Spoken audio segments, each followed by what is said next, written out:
Hello and welcome to this early access update for Titan Quest 2. Our next release will feature a new chapter for you to explore, the Northern Beaches. In this chapter, your goal will be to finish the fight against the Ictians, who have been a scourge upon the local population. Let's take a brief look at some of the new content we have for you. All masteries have received some new skills. Taking a look at this Cold Mage, we are largely relying on the new Frostbite skill, which freezes the ground, slowing and damaging enemies, and after a short time creates a cold explosion. Adding the Cold Snap and Frost Explosion modifiers will make enemies explode when they freeze, and you can also manually cause them to explode again once they are frozen. At that point, the enemies will thaw if they can survive all this cold damage. Supporting this with other skills like Cyclone and Ice Nova, both of which offer further cold explosions, you get to be in absolute control of the battlefield. Further buffing cold damages with Storm Nimbus and all manner of passives will go a long way. In particular, the new Deep Freeze passive unlocks Chill Freeze, which gives you a chance to freeze enemies that are chilled. This will lead to even more cold explosions when your other skills get involved.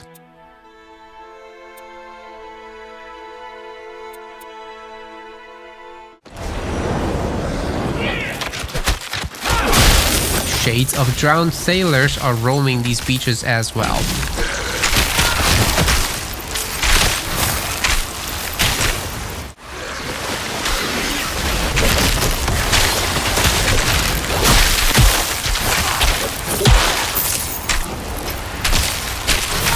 One of the new enemies is the Ictian Bruiser.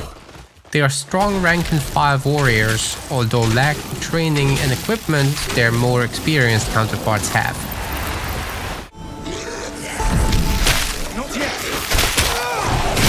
Needless to say, all this area of effect damage is fantastic against large groups.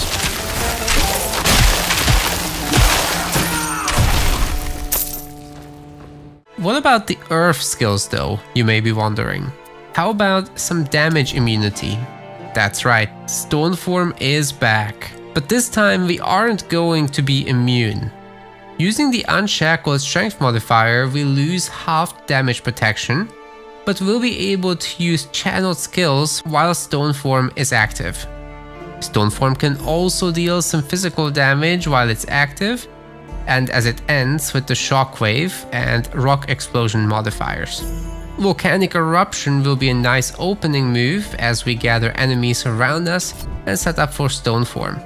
Using the Repeated Eruptions and Aftershock modifiers, we can get it to do damage several times while we are busy using our channeling skills.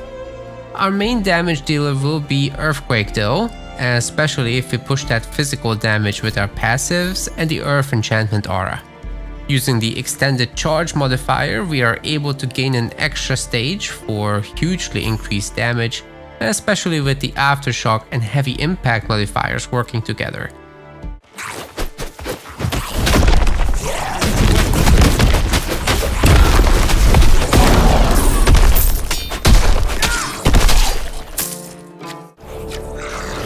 We will be quite safe quaking away while under the protection of Stoneform, unlike our enemies.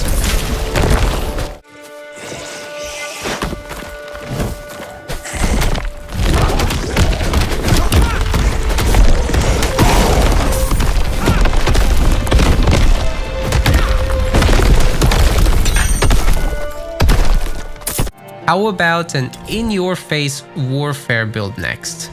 The new Valor skill summons a sword above your head and buffs your movement speed and damage. When it expires, the sword crashes down, dealing damage to enemies. The Sword of Damocles modifier will hugely increase the falling sword's damage, but will also hurt us.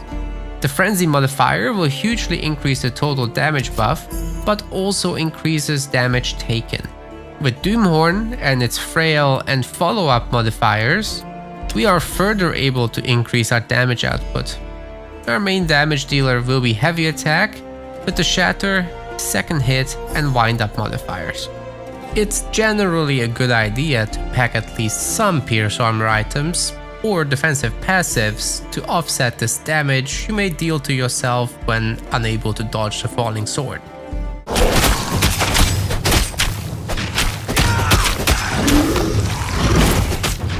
The Ictian commander is much better equipped than the bruisers, and has several powerful abilities to boot.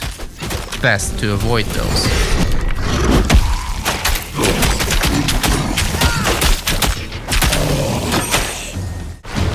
As we progress through the chapter's story, we will eventually reach the Ictian stronghold, where the Ictian king resides. We'll have to work our way through hordes of his minions, as well as waves of his personal guard, but eventually he joins the fight himself. The King of Tides has a powerful magic trident that can cast a cold damage ray. His enormous size is his weakness, however. Skirting around him allows for several free shots at him. Be careful with the overhead strikes and the shield bashes, however, as these can be problematic. The King of Tides is just one of 3 bosses in the Northern Beaches. We also hope you will enjoy exploring the nooks and crannies for secrets, puzzles, and fun encounters. The Rogue Mastery will also be getting new skills, and of course what we have shown with the other masteries is just a fraction of the new stuff. There's so much more that you can do once you get your hands on this update. That said, we have spoiled enough. We are super excited to hear what you think, and we'll keep working hard on bringing you more content and improvements.